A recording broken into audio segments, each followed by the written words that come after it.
At so ayan, hi guys! Welcome back sa channel natin. At ayan, ay bago tayo magsimula, ay reminder lang po na re-up itong mapapanood ninyo sa patungkol to sa kung paano matatalo nila Luffy itong mga Gorosei. Kasi di ba parang hindi tinatablan itong mga to, parang mga immortal sila.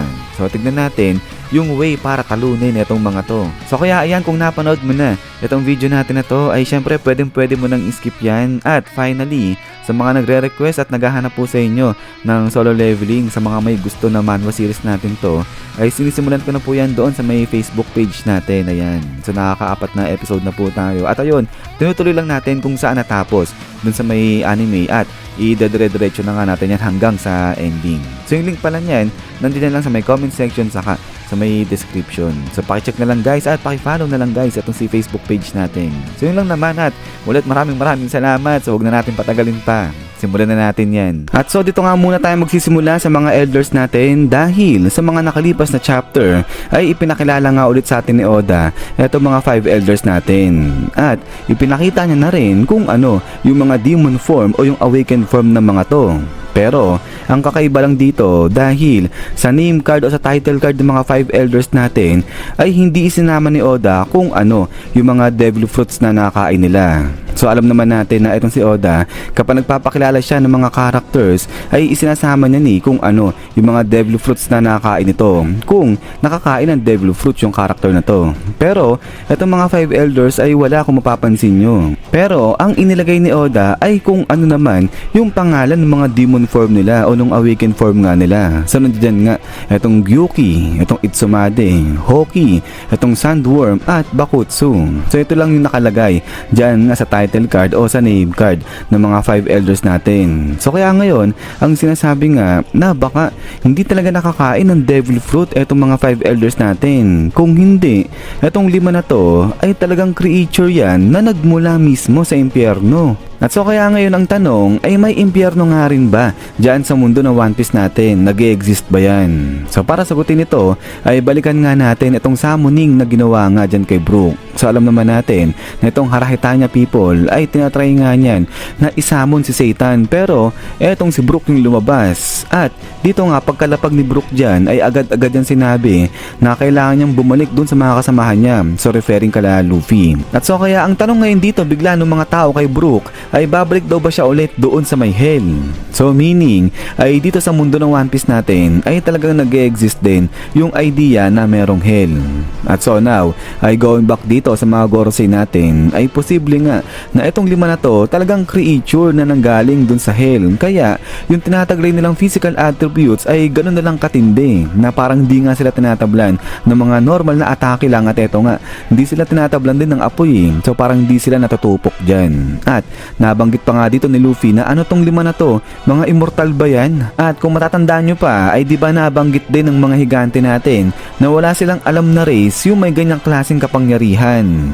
Pero sa kabila nga ng sa pagiging parang immortal ng mga 5 elders natin ay mapapansin naman dito itong mga peklat nila. So itong mga peklat na to ay sinasabi na parang slash itong mga to. So meaning ay tinatablan din talaga at hindi talaga ganong immortal itong mga 5 elders natin. At so ngayon ay may 3 paraan na tinitignan kung paano nga madadamage o may injured itong mga 5 elders na to. At yung unang-una ay sa pamamagitan ng paggamit ng black swords na nga na to.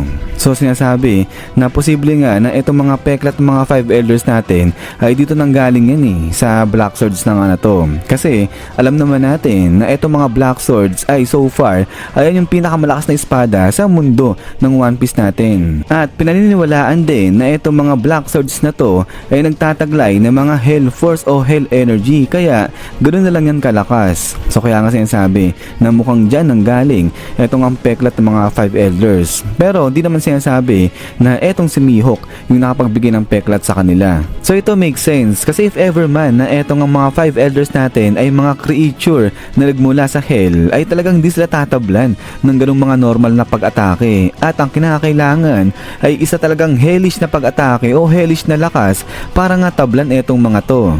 At pagdating sa mga hellish na pag-atake na yan ay meron tayong 2 characters na kilala dyan.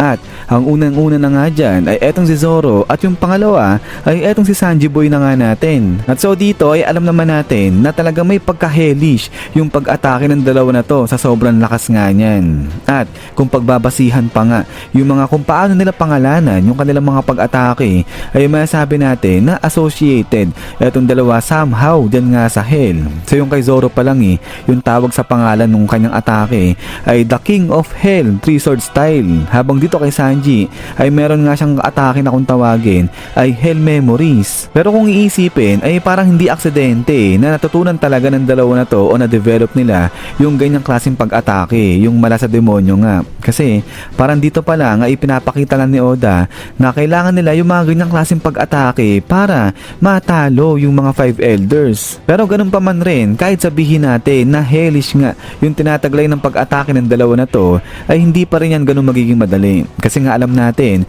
na etong mga 5 elders ay ganun na lang katindi o kalupit yung mga regeneration niyan. So kaya nga ang tanong, paano gagawin para nga matalo o ma-injured etong mga 5 elders? So puntahan natin ngayon etong sa may Greek mythology, yung laban ni Hercules at saka nga nung Hydra. So dito alam naman natin na kapag pinuputol ni Hercules yung ulo ng Hydra ay tumutubo nga ulit yan at dumodoble pa. So kaya ang ginawa niya ay tinawag niya itong pinsan niya at nagpatulong siya dito. So ang ginagawa nga dyan ng pinsan ni Hercules ay kapag may napuputol na ulo, itong si Hercules ay dali-dali yung pinsan niya sinusunog naman kung ano yung sa part nga na naputol na ito ni Hercules. So kunyari ayun yung leeg, sinusunog na yan ito ng pinsan niya nang sa ganun ay hindi na nga tumubo ulit pabalik yung ulo ng mga yan hanggang sa naubos nga nila itong mga Hydra o yung ulo ng Hydra dyan. At so now going back dito sa mga 5 elders natin ay para ma-injured sila o matalo yung mga yan ay pwede nga rin gamitin yung style na ginawa nito nila Hercules. So ang mangyayari niyan,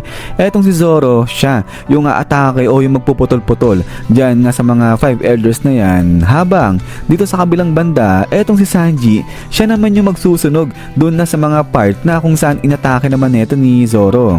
So sa ganung paraan ay hindi na nga magre-regenerate etong mga 5 elders ngayon. Pero ayan nga ay kung itong mga elders na to parang katulad lang din doon nga sa may Hydra. At saka isa pa, siyempre kinakailangan nga rin na may haki na kasama yung mga pag-atake ng dalawa na to dyan sa mga 5 elders. Kasi nga kung creature yan galing sa Hell ay hindi yan ganun basta-basta tatablan lang ng mga normal na pag-atake lang. Pero maliban pa dyan ay kung merong Hell, ang ibig sabihin ay meron nga ring Heaven. At dito na papasok ngayon etong si Luffy.